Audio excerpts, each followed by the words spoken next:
Test 1, 2, 3, 4. Test 1, 2, 3.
Welcome, good afternoon, everyone. Welcome to Mile High Stadium, Power Field at Mile High Stadium. Darren Smith and Steve Walls. We're here with the pregame cheat sheet.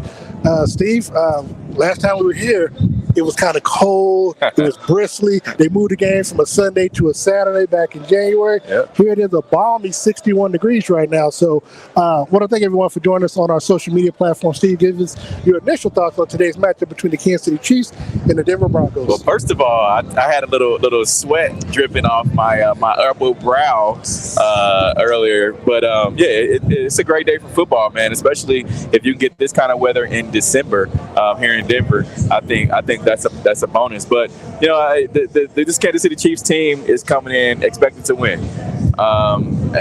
They're favored by more than a touchdown, and this is just one of those kind of gimme games. But you know, it's still Russell Wilson. This team, I think most fans, just talking to some fans coming in, everyone's just like, oh, well, I hope we give you a good game. You guys are just going to blow us out the water. And I'm like, hey, you guys still have a good defense, a lot to look forward to. So, I mean, it is what it is. As we have seen in the first game, in the 1 o'clock games, or the 12 o'clock games, we see where a team like the Dallas Cowboys, 17.5-point favorites, trailing the Houston Texans. So, don't want to take any team lightly. This is the NFL, so you have to respect your opponent. The question for Kansas City is whether or not they play down to Denver's record versus playing up to their standards. Kansas City, of course, is coming to this ball game looking to get back to their winning ways after falling last week 27-24 to the Cincinnati Bengals. Patrick Mahomes hurt his foot on the last drive, but he is good to go in this game. Joe Thuney returns for Kansas City. Kadarius Toney is out again still for the Kansas City Chiefs. So with Thuney returning, how are you seeing Kansas City functioning this time around, knowing as you mentioned before, Denver has a pretty good defense? You got to start. You got to do what has gotten you here thus far. I mean, we know that this Chiefs team, Andy Reid's offense wants to throw the ball first. However, you've been pretty productive with the young gun you have in Isaiah Pacheco, being able to run the ball. So my thing is, if he's able to get those chunk yardage plays, I say you let him spin. You continue to hand the ball out to him and kind of catch people off guard. I was listening earlier to a show that just talked about the top teams in the league, right? Yeah. The only teams that don't have sufficient running game, and it's hard to say this, but the Dallas Cowboys and the Kansas City Chiefs. Now, of course, Dallas has two proficient running backs that have already, made their mark on the league. However, this Chiefs team, I think if you're able to go and punch other teams in the mouth by running the ball and then come out with your strength in passing the ball, I think it'll fare you a whole lot better, as you go into the end of the season into the playoffs. Kansas City is number 2 in the AFC conference, sitting behind Buffalo at the moment. Both teams are 9-3. Buffalo, I think, currently is up on the New York Jets at the moment. How does Kansas City refocus? Obviously, if they win today and the Chargers lose tonight's game against Miami, Kansas City wraps up the division for the 7th time in a row. Go for it. You know what? This is a lot of pressure more on the Chiefs than it is on Denver, because when you get a team that's like, if you beat a team, Denver's already essentially eliminated. Yeah, this Denver team has lost to you. You've been the big brother at least since Patrick Mahomes has come into the league, and you get to this point, and it's like, all right, we beat up on them. What else do we have to prove? Well, you still need to win out. Right. I think if you want to keep pace with Buffalo, who I think is ahead of the Jets right now, and today in their game going on right now, so you need to make sure that you come in here and do what you're expected to do, and that's win the ball game. As you mentioned, the Broncos, essentially the little brothers, because Patrick Mahomes has never lost to this Denver Broncos team in his career. Never lost. I mean, his first game as a starter was the last game in 2017, where he, made his arrival and made his. How hard is that to do? Like, never lose to a team? I mean, it was. Look, we thought it was easy for the most part to win. We know somebody else has done it. Joe Burrow. Yeah.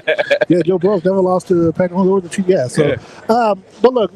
Again, Patrick being undefeated in his time here. Obviously, we talked about the weather last time we were here. We were on the field the last time, but the last time we were on the field was also when Patrick got hurt. That was the Super Bowl season. Yep. He missed. I think he was doing a 4th down play. He ran him up the middle. Yep. He dislocated his knee. He was out a couple of weeks. Thankfully, right down there. Yeah, right down there. Yeah, so something that, shockingly, they haven't done, I don't think, ever since. But the big pickup in the offseason for the Denver Broncos and in the AFC West attempt to try to overtake Kansas City Chiefs was the acquisition of Russell Wilson, as you mentioned before. Yeah. They got him from the Seattle Seahawks. They also gave him a huge contract extension in the offseason. I think 5 years, 160. I think it was $200-some-odd million with 160 of it guaranteed. So they obviously have not been as good as advertised. The defense has been. It's interesting. If they could have actually just scored more points, they would have the best record in the AFC. I mean, I think their record would be 10-1, if not 11-1, based off of their defense and the fact that they're not able to score enough points. Yeah, it's really interesting. We know it takes some time. Like, even when we talked about Patrick Mahomes and his new arsenal of receivers, we knew it was going to take him some time, right, to get to these receivers to get acclimated. That was the whole reason that they went down to Texas and did the first portion of their ramp-up period, coming into this season. But we heard the same thing about Russell Wilson coming over from Cincinnati, and he has Jerry Jeudy, Cortland Sutton, Kendall Hinton. Those guys, we heard about him taking them down to San Diego to be able to kind of get acclimated and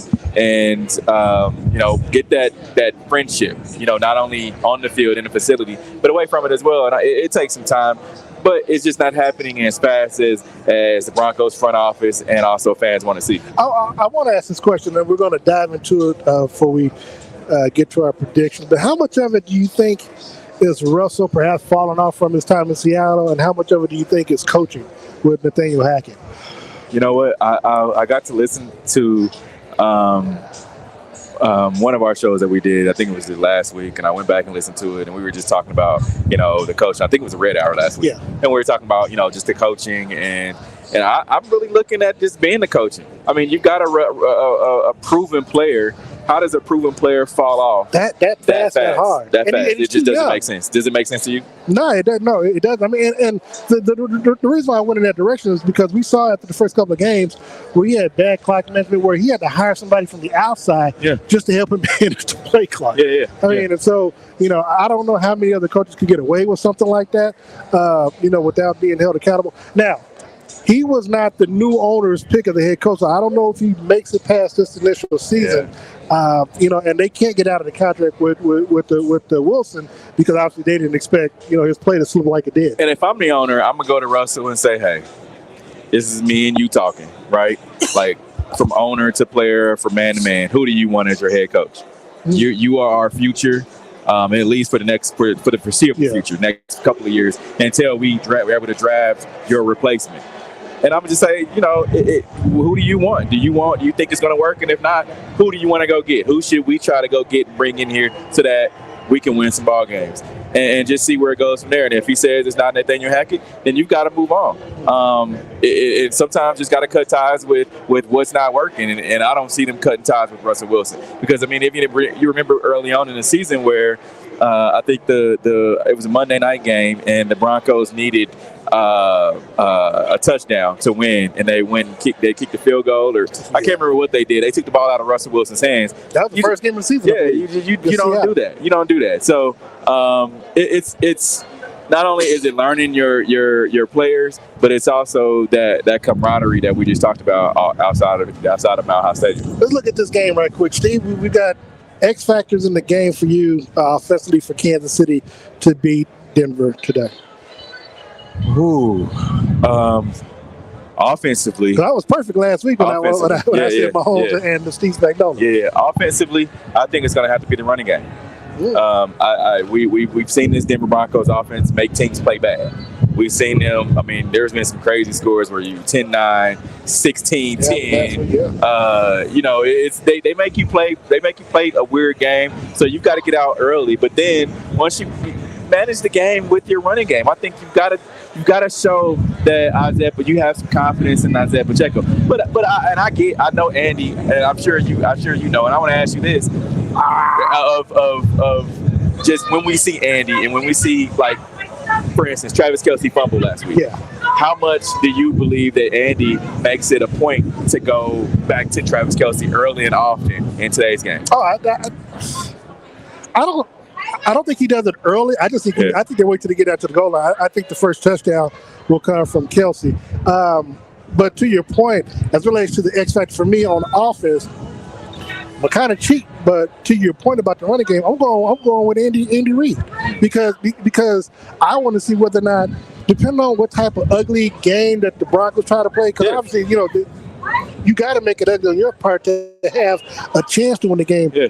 How much, to your point about the running game being the X factor, how much will he be able to stick with the run game before he tries to pull it back and just tell Patrick, go get your stats. So that's my X factor. It's going to be Andy because, to me, that would be the smart thing to do, because that would have been the smart thing to do against Cincinnati last week, and he went against what was the smart thing to do. So I want to see if what he does today. Yeah, I do agree. But some of it, I believe, comes, to your players. Your players have to campaign. Like when we saw the offensive line, was that 2 games ago? They're like, hey, he's killing. Let's go. We got our rhythm. Let's do it.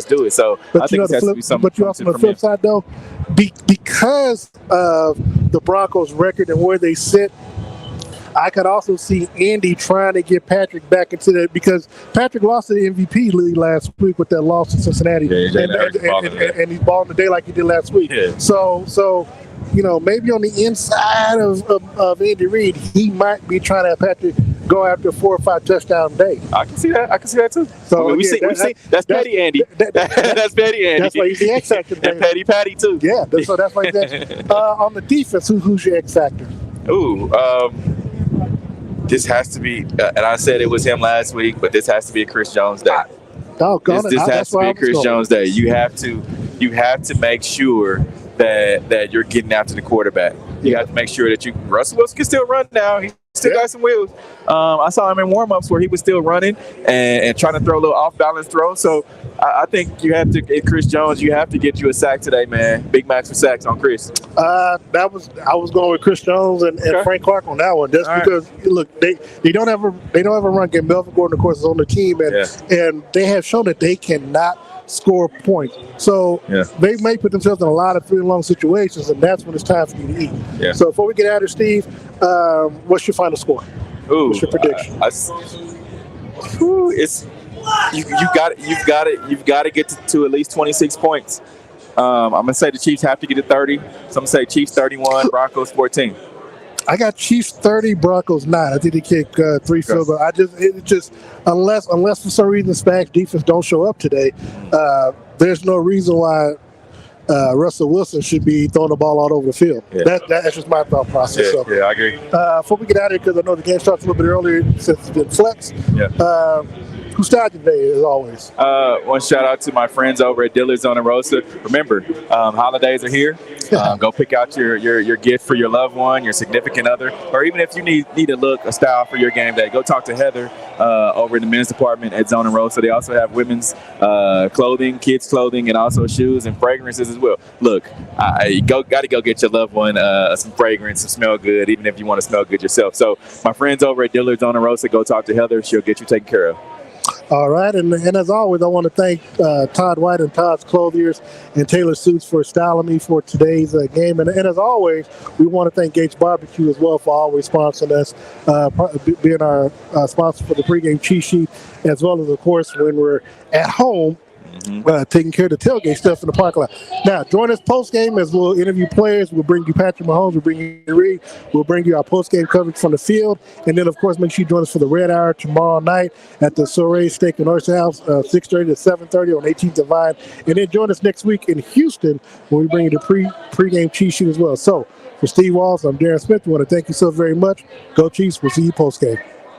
Football fans, you can't spell gate without Gates, and great tailgates start with Gates sauces and seasonings. Named synonymous with mouth-watering tailgates. When you make your list of tailgate essentials, add Gates sauces and seasonings to that list. Spice up your tailgate experience with that unmistakable great taste. Available in 4 tantalizing flavors. Classic, sweet and mild, mild and hot. Find it at your local grocer, and if you don't see it, ask for it. Visit GatesBarbecue.com to purchase any of the great sauces and seasonings. Great tailgates start with Gates.